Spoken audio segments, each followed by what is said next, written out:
thank God that I have a made up mind to do God's will. I thank God that I can be one of the people who can be an example for the other young people. If you tell me that you're young and you can't go to church and you can't live for God and you can't do God's will, I know that you're lying. You're looking at somebody who grew up in one of the worst neighborhoods possible. But I thank God that he came into my life, that he changed my whole way of thinking. I thank God that I can continue to live faith and live for God. I thank God that I can come out to the house of God because I want to.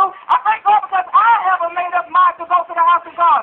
And you ask me what church do I go to, and I probably can tell you, I go to Full Gospel Holy Temple. There's no other church that I would go to.